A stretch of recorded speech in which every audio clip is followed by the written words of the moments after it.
it is the same in my sales training concept from my perspective, and I will talk about this perspective. What it takes today to market and sell products is to make peace. It may sound a bit different, peace as a sales technique, yet I'm here today to think differently and exchange my ideas with you, and so that we could all come to a conclusion and find ourselves as good sales people. Like, who studied business administration or marketing in college? Who studied social sciences? I didn't do both, yet I tried to combine these two in my presentation.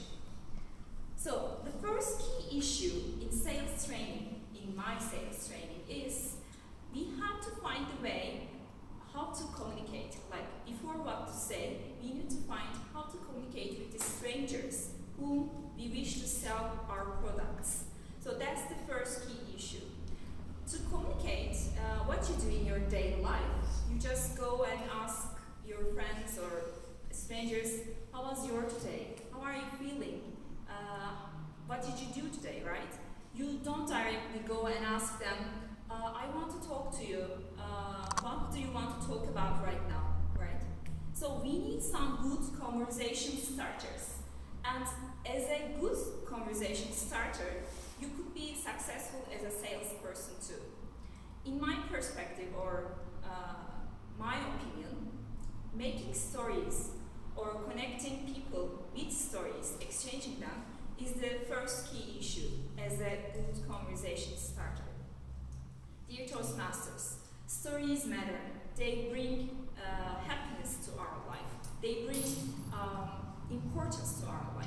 So we need to use some techniques or our instincts to get to know the people immediately, and set an immediate story between us. We should feel personally involved in customers' or clients' life, so that we can achieve a relationship. So, actually that's what we do here at Toastmasters too. We tell stories and share stories.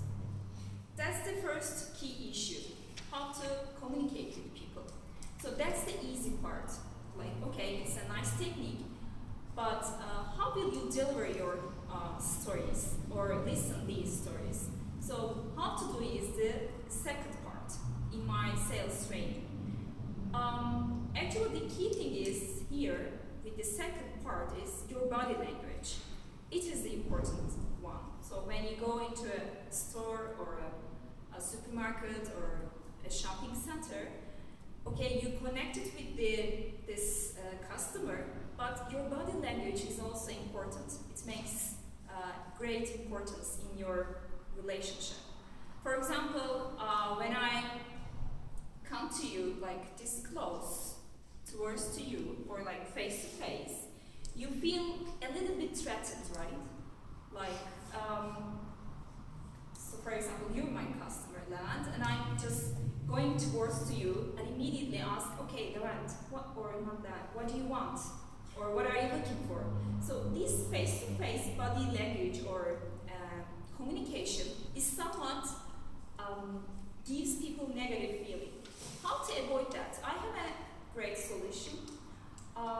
We could use walking strategy. Like, instead of just looking at people face to face, we can walk with them side by side and immediately start our exchanging story part. Like, hi, how are you feeling today? And just go with this customer and walk around so that you can establish a peaceful environment. Like, not just looking at his or her eyes, but listening to him with your heart, and even like side to side, shoulder to shoulder, even your shoulders can touch itself. So that's the key thing to make bonds with your customer. When you walk, you don't fight. So in order to handle customers' objections or their negative feelings, actually there is no other better way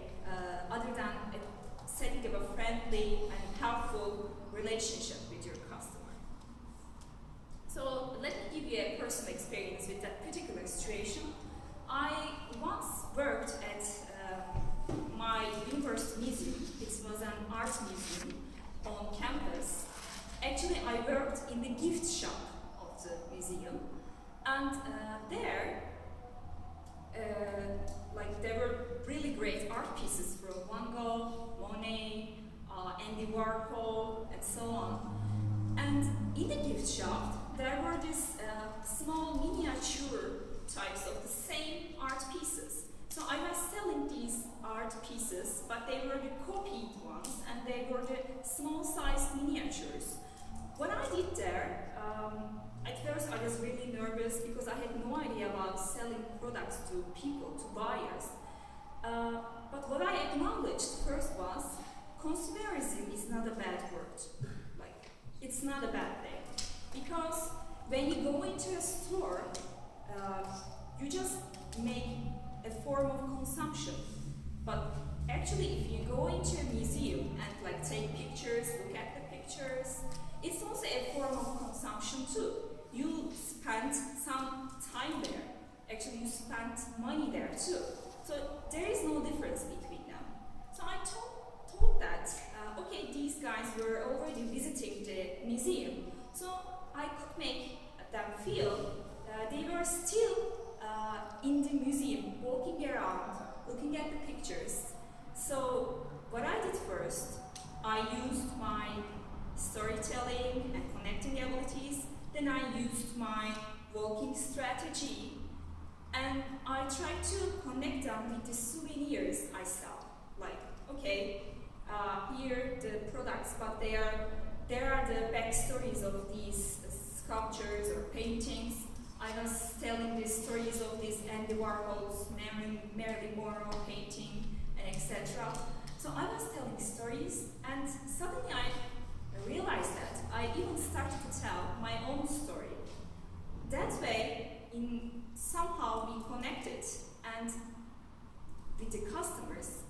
After some time, I realized that customers stay like much more time or spend their time more in the gift shop and just buy things more, because as we walk around, I show them the souvenirs and everything.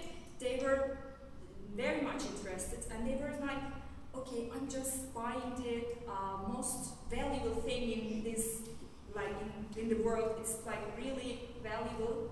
But what I was aware of is they were like far from being valuable. They were just copies, like miniatures. But what I succeeded is I made them to buy a lot of souvenirs after they visited the museum. So that was my experience, and that was about the first and the second key issue. What about the third? The third key issue about sales techniques is what to offer. So what would you offer to your customers? Like, what would you use to end your story happily ever after? At this point, I want to talk about money and happiness, actually, for the third part. With money and happiness, it's really hard to think about. Like, most of you know money, there's this saying, money can't buy happiness. But actually, and we all spend a lot of time in thinking about money and happiness, I know. Actually, what I think is, when we spend money on ourselves, it makes us selfish. We become selfish and selfish. We just spend money on ourselves, not others.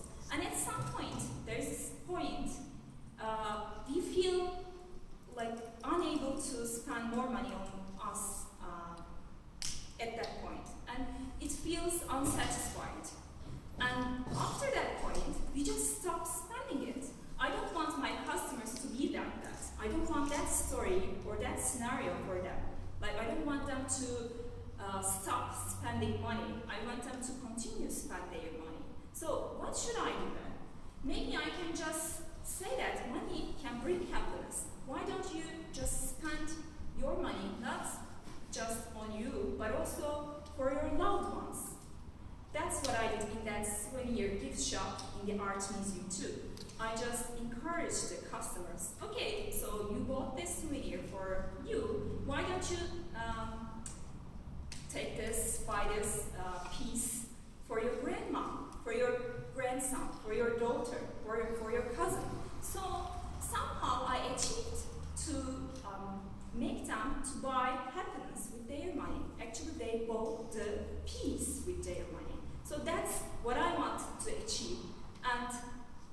3 key issues of sales training, I was successful in that summer in my part-time job, and I'm sure you will be finding the key issues here in your sales experiences.